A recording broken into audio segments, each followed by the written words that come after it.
할렐루야, 우리 주님께서 사망 권세를 깨트리고 부활하셨습니다. 부활의 감격과 기쁨이 여러분의 삶에 충만하시기를 바랍니다. 오늘은 내가 나를 사랑하느냐라는 제목으로 함께 하나님의 말씀을 나누겠습니다. 먼저 제가 질문 하나 드리겠습니다. 여러분이 같은 질문을 반복적으로 받게 된다면 마음이 어떨 것 같으십니까? 더군다나 나의 아픈 곳을 찌르는 뼈가 있는 질문을 반복해서 하는 사람이 있다면 과연 기분이 어떻겠습니까? 아무리 좋은 말이라도 계속해서 들으면 그 진정성이 의심되고 마음이 불편해질 수 있습니다. 그런데 과거의 나의 실수나 큰 잘못을 떠올리게 하는 질문을 반복적으로 하는 사람이 있다면 누구라도 마음이 편치 않을 것입니다. 오늘 본문 말씀에는 반복적으로 같은 질문을 하시는 예수님과 그 반복되는 질문에 대답하는 베드로의 모습이 기록되어 있습니다. 예수님과 베드로가 왜 이런 질문과 대답을 주고받았는지 그 배경에 대해서 말씀드리겠습니다. 베드로를 비롯한 예수님의 제자들은 부활하신 예수님을 이미 몇 차례 만났습니다. 하지만 그들은 대부분 고향 갈릴리로 가서 다시 어부가 되고 말았습니다. 그들은 예수님과 함께 이것저것을 다니며 하나님 나라와 새로운 세상에 대한 꿈을 꾸었습니다. 하지만 이제는 그 꿈을 포기하고 그 꿈을 꾸기 이전으로 예수님 만나기 이전으로 돌아가고 말았습니다. 예수님은 부활했지만 제자들에게는 아직 부활 신앙이 없었기 때문입니다. 예수님의 부활이 그들의 부활이 되지 못한 것입니다. 요한복음 20장에 보면 부활하신 예수님은 예루살렘에 있는 제자들과 이미 2번이나 만나신 적이 있습니다. 그리고 그곳에서 의심 많은 도마는 예수님 손에 못자국을 만져보기까지 했습니다. 제자들은 예수님이 부활하신 것을 기뻐했지만 그들은 여전히 갈피를 잡지 못하고 방황하고 있었습니다. 제자들은 부활하신 예수님을 만났고 예수님의 부활을 믿고 있었지만 자신들이 부활할 것이라고는 믿지 못했습니다.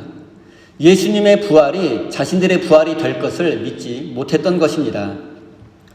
그들은 십자가에 달려 죽어가시는 예수님을 버려두고 도망한 것에 대한 부끄러움과 죄책감으로 여전히 고통당하고 있었습니다.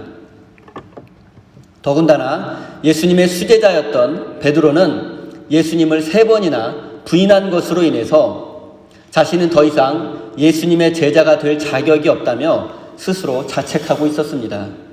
그 결과 그들은 온 유대와 사마리아와 땅끝까지 이르러 내 증인이 되라고 말씀하신 그 예수님의 명령을 외면하고 제자로서의 삶을 포기하고 고향 갈릴리로 내려가서 다시 고기 잡는 어부가 되고 말았습니다. 베드로와 제자들이 갈릴리로 돌아간 것 자체가 문제는 아니었습니다. 문제는 그들이 제자로서의 사명을 외면했다는 것입니다. 사람을 낚는 어부가 되어야 할 제자들이 고기 잡는 어부로 돌아가고 만 것이 문제입니다. 그리고 그들의 마음속에는 공허함과 두려움만이 남아 있었고 자신들의 나약함과 비겁함을 후회하고 가슴 아파하고 있었습니다. 분명한 것은 예수님의 부활이 제자들의 부활이 되지 못했다는 사실입니다. 고향 갈릴리로 돌아간 제자들의 모습을 한번 살펴보겠습니다.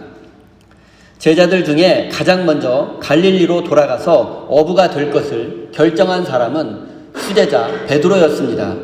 그리고 나머지 제자들도 베드로를 따라서 갈릴리로 돌아갈 것을 결정하게 되었습니다. 고향으로 내려간 제자들은 어느 날 갈릴리 호숫가에서 배를 타고 고기를 잡고 있었습니다. 그런데 웬일인지 그날은 밤이 새도록 물고기 한 마리도 잡지 못하고 지친 채로 새벽을 맞이하게 되었습니다. 그리고 바로 그날 그 새벽에 부활하신 예수님은 제자들을 만나기 위해서 갈릴리 호수로 가셨습니다. 예수님은 밤새도록 아무것도 잡지 못한 제자들을 보시고 배 오른편으로 그물을 던지라고 말씀하셨습니다. 그리고 제자들은 배 오른편에 그물을 던졌고 그물을 끌어올리지도 못할 정도로 많은 물고기를 잡게 되었습니다.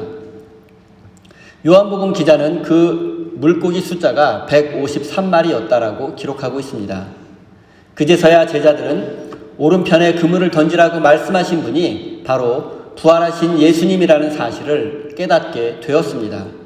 그리고 베드로는 제일 먼저 호숫가에 계시는 예수님을 향해서 달려갔습니다. 그렇게 해서 예수님과 제자들은 다시 갈릴리 호숫가에서 만나게 되었습니다.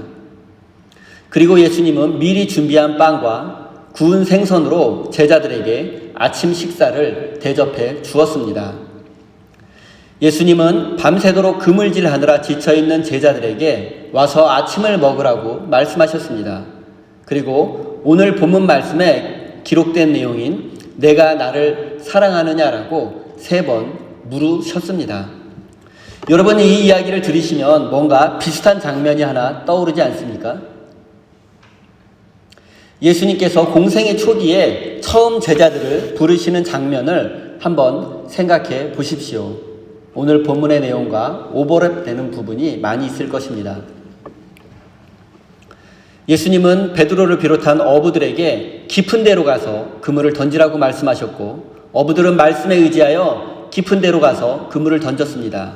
그리고 그 결과 그물이 찢어질 정도로 많은 물고기를 잡게 되었고 예수님은 그들을 제자로 삼으시며 나를 따라오너라 내가 너희를 사람 낚는 어부가 되게 하리라고 말씀하셨습니다.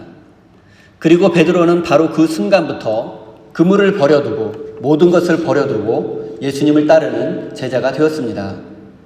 공생의 초기에 예수님이 베드로와 제자들을 부르신 장면과 오늘 마지막 부활하신 예수님께서 갈릴리 호숫가에서 제자들을 다시 부르시면서 사람 낚는 어부가 되리라는 소명을 다시 확인하는 내용이 비슷한 내용이 오버랩이 됩니다. 그 후로 그들은 3년 가까운 시간을 예수님과 동거동락하게 되었습니다. 그리고 그 시간 동안 예수님을 통해서 나타나는 하나님의 능력을 보게 되었고 하나님 나라에 대한 꿈을 꾸게 되었습니다. 그런데 예수님의 공생의 말기부터 예수님과 제자들 사이가 어긋나기 시작했습니다. 예루살렘 입성을 앞둔 어느 날 제자들 사이에서 다툼이 생겨나게 되었습니다. 그것은 바로 예수님께서 새로운 왕국을 세우시고 그 나라의 왕이 되시면 우리 중에 누가 가장 높은 자리에 앉게 될까 하는 것에 관한 논쟁이었습니다. 제자들은 3년 동안 예수님의 말씀에 순종해 왔습니다. 그들은 정말로 모든 것을 버려두고 예수님을 따르는 제자의 삶을 살았습니다. 그리고 그들은 예수님께서 이제 새로운 왕국의 왕이 되시면 그 나라에서 다들 한 자리씩 차지하게 될 것을 기대했던 것입니다. 그런데 예수님은 제자들의 이런 기대에 찬물을 끼얹는 말씀을 여러 차례 하셨습니다. 예수님은 자신이 예루살렘에서 장로들과 율법학자들에 의해서 버림받게 되고 이방인들의 손에 넘겨져서 죽임을 당하고 3일 만에 부활하게 될 것이라고 말씀하셨습니다. 하지만 이때까지 제자들은 예수님의 부활을 이해하지 못했기 때문에 그들은 단지 예수님이 예루살렘에서 죽게 될 것이라는 말씀으로 이해했습니다. 그리고 제자들은 예수님께서 자신의 왕국을 세우기 전에 허무하게 죽어서는 안 된다라고 생각했습니다. 그래야만 자신들이 예수님의 왕국에서 높은 자리를 차지할 수 있기 때문입니다. 그래서 제자들은 예수님에게 죽어서는 안 된다며 예수님의 죽음을 만류하기도 했습니다. 왜냐하면 제자들은 온 세상을 구원하시려는 하나님의 계획과 그 하나님 아버지의 뜻에 죽기까지 순종하시려는 예수님의 마음을 이해하지 못했기 때문입니다.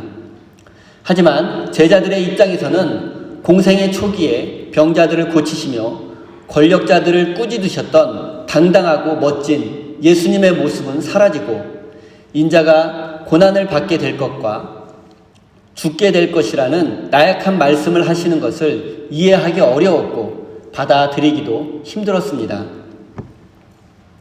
그리고 예수님이 체포되기 전 마지막으로 제자들과 함께 나누었던 최후의 만찬 자리에서 제자들의 불만과 실망은 더욱 커지게 되었습니다.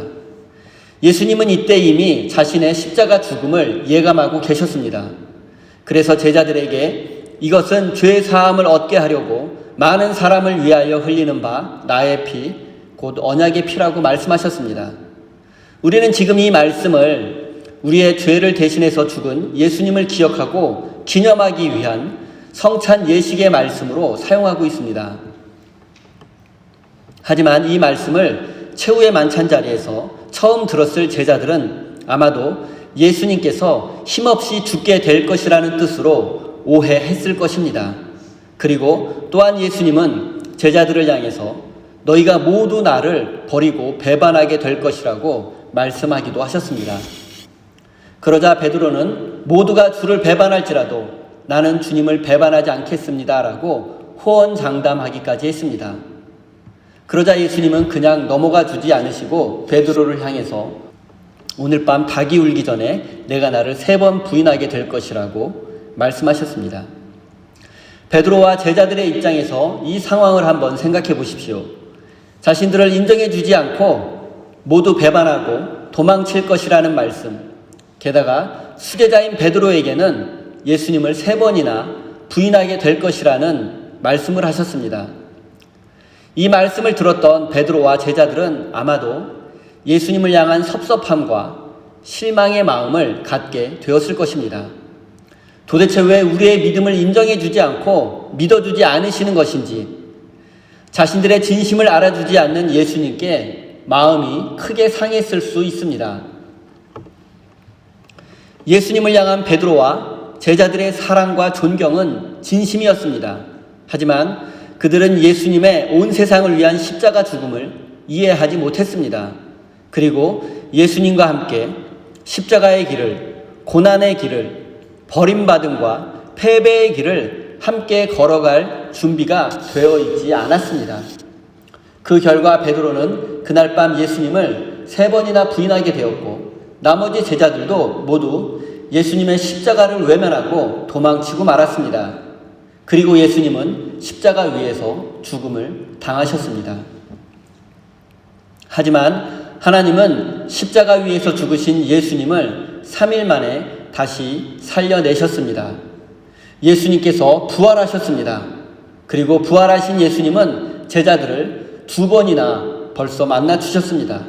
하지만 제자들은 아직 부활의 의미를 깨닫지 못했습니다. 예수님의 부활이 그들의 부활이 되지 못한 것입니다. 그들은 여전히 예수님을 배반했다는 죄책감과 이제는 더 이상 부활하신 예수님의 제자가 될 자격이 없다는 자책으로 괴로워하고 있었습니다. 그래서 베드로와 제자들은 고향 갈릴리로 돌아가서 다시 고기 잡는 어부가 되고 말았던 것입니다. 그리고 예수님은 다시 고기 잡는 어부가 된 제자들을 사람 낚는 어부로 변화시키기 위해서 갈릴리 호숫가로 가신 것입니다. 그리고 예수님은 밤새도록 한 마리의 물고기도 잡지 못한 제자들에게 그물을 끌어올리지도 못할 정도로 많은 물고기를 잡게 해 주셨습니다. 그리고 피곤하고 지친 그들을 위해서 정성껏 아침 식사를 준비하셨습니다. 그리고 드디어 예수님과 제자들의 만남이 이루어지게 되었습니다. 그리고 이 만남 자리에서 예수님은 베드로에게 내가 나를 사랑하느냐고 3번 물으셨습니다. 15절입니다. 그들이 아침을 먹은 뒤에 예수께서 시몬 베드로에게 물으셨다. 요한의 아들 시몬아, 내가 이 사람들보다 나를 더 사랑하느냐? 베드로가 대답하였다. 주님, 그렇습니다.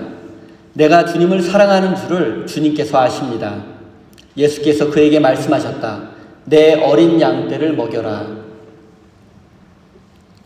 이 짧은 대화에는 우리가 생각해 볼 점이 여러 개가 있습니다. 먼저 예수님은 베드로를 책망하거나 꾸짖지 않으셨다는 점입니다. 예수님의 입장에서 본다면 예수님을 3번이나 부인하고도 아직 공개적으로 회개하지 않고 고향으로 도망치듯 내려와서 다시 고기 잡는 어부가 된 베드로에게 섭섭함이 있을 수 있습니다. 하지만 예수님은 고기 잡는 베드로를 도와주셨고 정성껏 아침을 차려 주었습니다.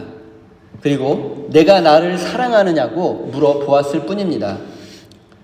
따지지 않으시고 꾸짖지 않으시는 예수님의 따뜻함으로 인해서 베드로의 마음은 무장해제가 되었을 것입니다. 그리고 예수님은 베드로에게 이 사람들보다 나를 더 사랑하느냐고 물으셨습니다. 그런데 이 질문은 약간 잘못 번역된 부분이 있습니다.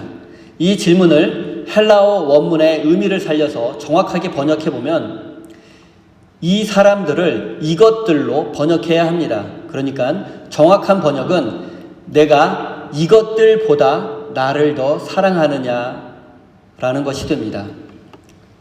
그리고 예수님께서 옆에 있는 다른 제자들보다 나를 더 사랑하느냐는 식으로 물어보셨을 리도 없습니다. 예수님은 제자들을 경쟁관계로 만드시는 분이 아니시기 때문입니다. 그렇다면 예수님께서 내가 이것들보다 나를 더 사랑하느냐라고 물으신 의도가 무엇이겠습니까?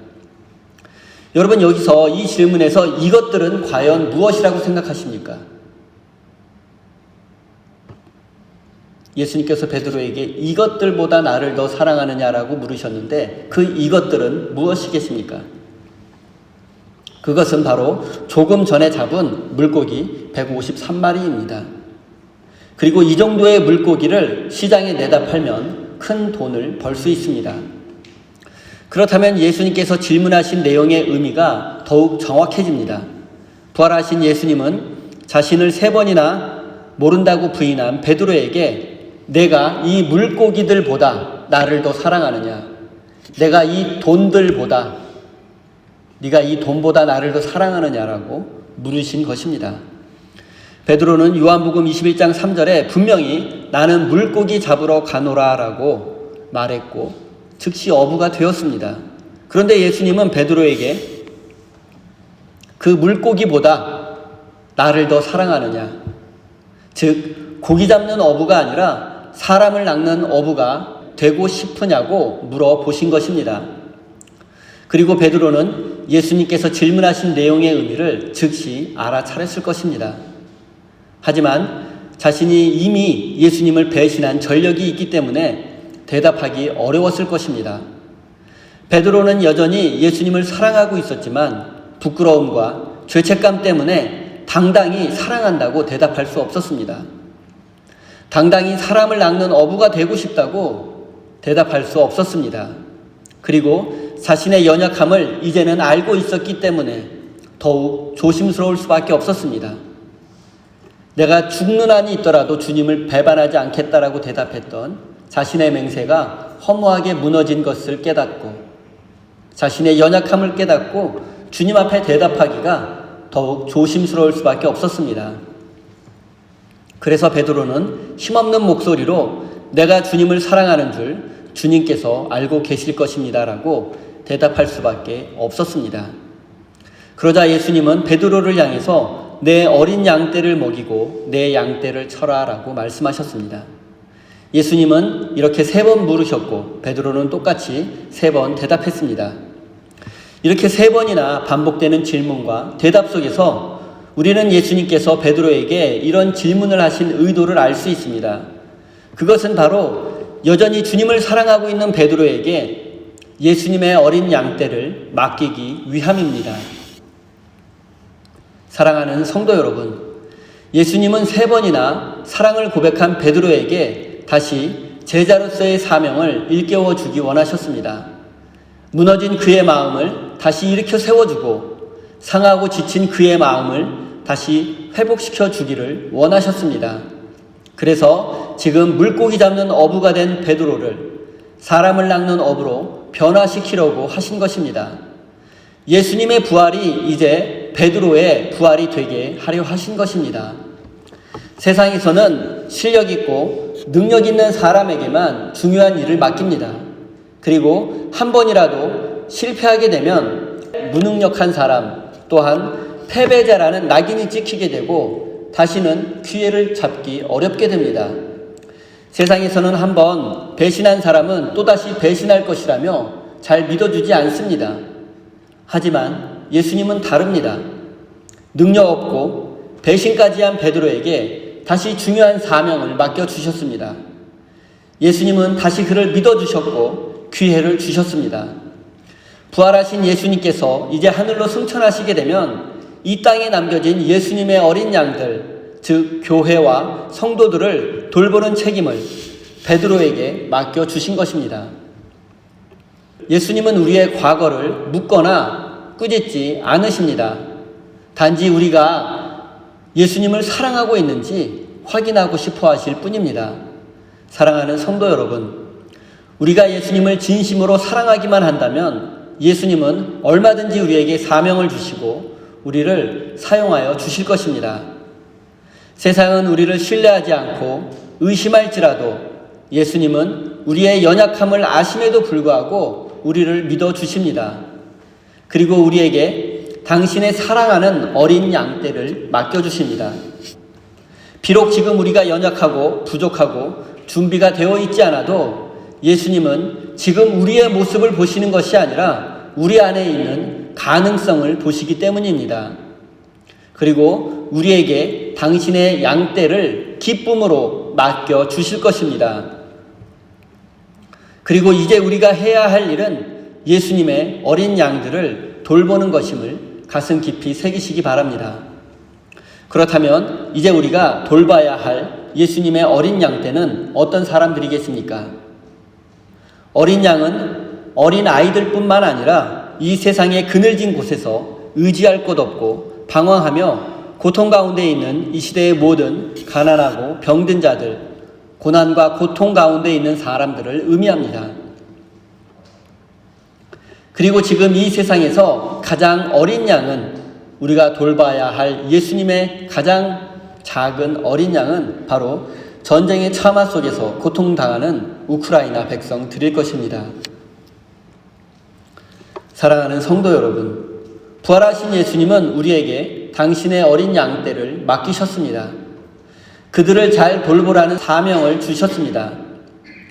여러분 모두 예수님께서 주신 사명을 깨닫고 어린 양떼를 돌보는 사람, 또한 사람을 낳는 어부가 되시기를 바랍니다. 18절입니다. 내가 진정으로 내게 말한다. 내가 젊어서는 스스로 띠를 띠고 내가 가고 싶은 곳을 다녔으나 내가 늙어서는 남들이 내 팔을 벌릴 것이고 너를 묶어서 내가 바라지 않는 곳으로 너를 끌고 갈 것이다. 예수님은 당신의 어린 양떼들을 돌보는 사명을 다하겠다는 베드로의 앞날에 대해서 말씀하셨습니다. 그것은 바로 베드로의 순교에 관한 예언이었습니다. 내가 젊었을 때에는 스스로 원하는 곳을 다녔지만 늙어서는 남이 내 팔을 벌릴 것이고 원하지 않는 곳으로 끌려갈 것이다 라는 내용입니다. 원하지 않는 곳으로 끌려간다는 것은 고난과 고통의 현장에 있게 될 것이고, 남들이 팔을 벌린다는 것은 양팔이 벌려진 채로 십자가에 매달릴 것을 상징적으로 의미하는 것입니다. 그리고 이 말씀은 현실이 되었고, 베드로는 실제로 네로 황제 시절에 로마에서 거꾸로 십자가에 매달린 채로 순교하고 말았습니다. 여러분 혹시 오래된 기독교 영화 중에 코바디스라는 영화를 보신 적이 있으십니까? 그 영화를 보면 베드로가 순교하는 장면이 자세히 나옵니다. 기독교인들에 대한 로마 제국의 박해가 시작되자 로마의 성도들은 사도 베드로에게 피난 가서 순교를 피하고 후일을 도모해야 한다고 말했습니다. 당신이 살아야 교회가 살 수 있다고 베드로의 피난을 거듭 요청했습니다. 그래서 베드로는 결국 네로 황제의 박해를 피해서 로마를 탈출하게 되었습니다. 그런데 로마를 빠져나가던 도중에 로마를 향해서 십자가를 지고 걸어가시는 예수님을 만나게 되었습니다. 그리고 그때 베드로가 예수님께 했던 질문이 바로 코바디스 도미네, 즉 주님 어디로 가십니까? 입니다. 어디로 가시냐는 베드로의 질문을 받은 예수님은 이렇게 대답하셨습니다.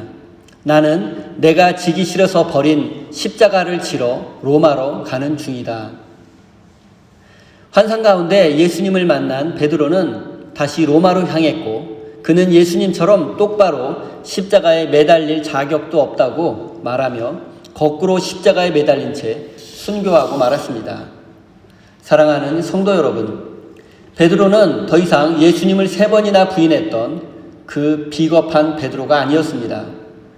부활하신 예수님으로부터 내 어린 양을 먹이라, 사람을 낚는 어부가 되라는 사명을 받은 그는 자신의 생명을 다 바쳐서 그 사명을 감당했습니다.